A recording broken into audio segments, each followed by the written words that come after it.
From Kolhapur to the Prada runway, the epic, unexpected journey of Kolhapuri Chappals. Ladies and gentlemen, step right up for a tale of leather, legacy, and a little bit of runway drama. Today, we're talking about one of India's most iconic footwear, the Kolhapuri Chappal. You might know them as those comfy, earthy sandals your mum used to wear, but trust me, they've got a story that's as rich as the butter chicken at your favourite restaurant.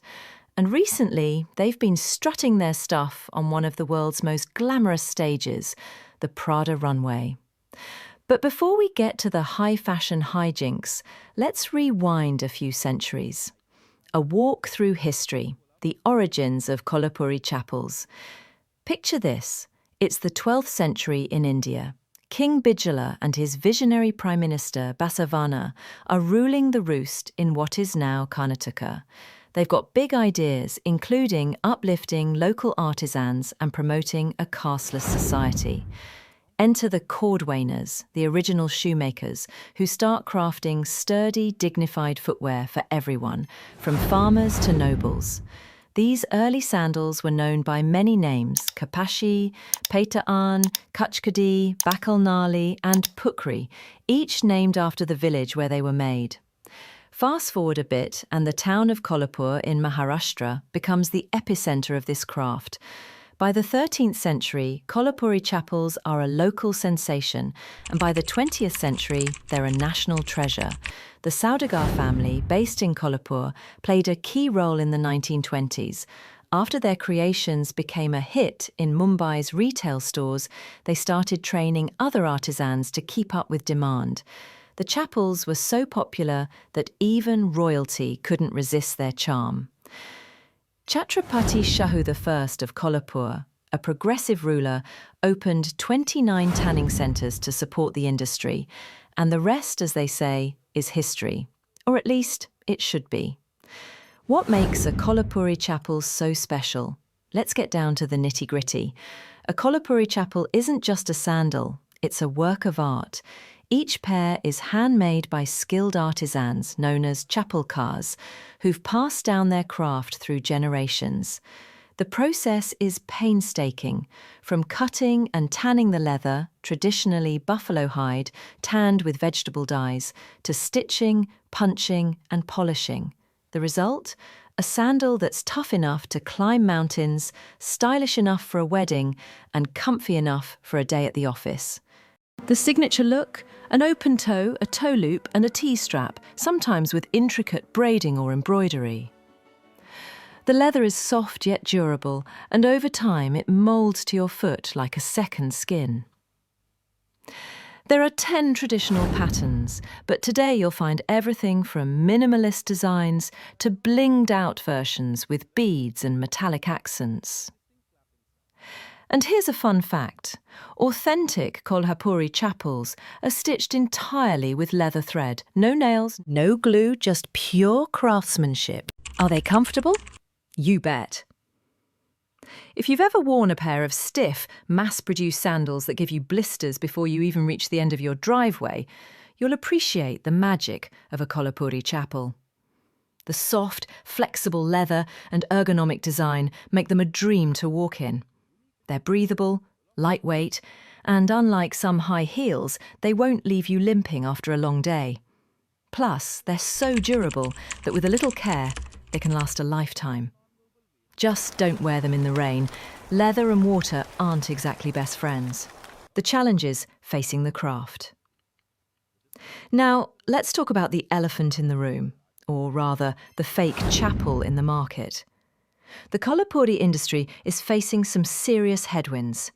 There's a shortage of skilled labour, as younger generations opt for better-paying jobs over the painstaking work of their ancestors. Cheap knockoffs flood the market, often made with inferior materials and sold for a fraction of the price of the real deal.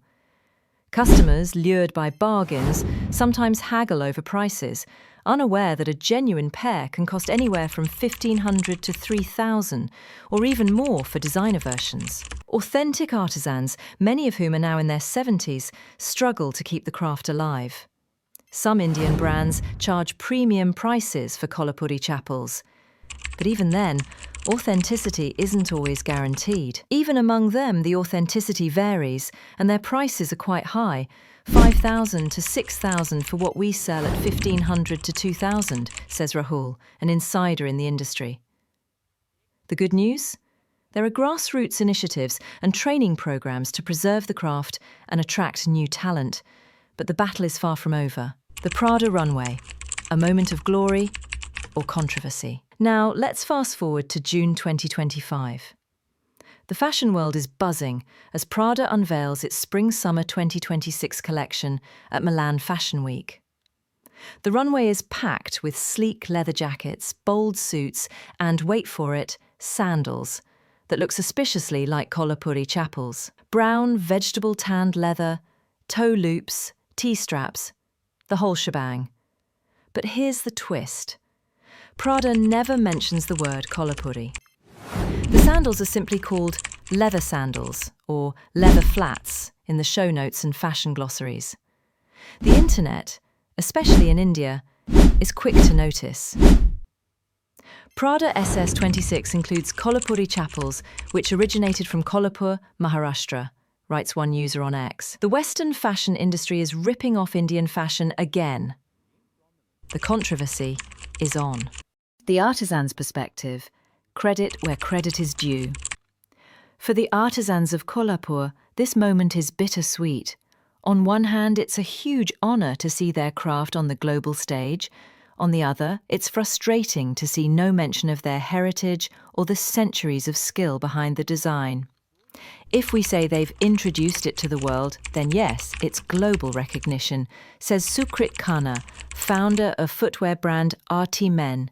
But it also feels like cultural appropriation dressed up as luxury.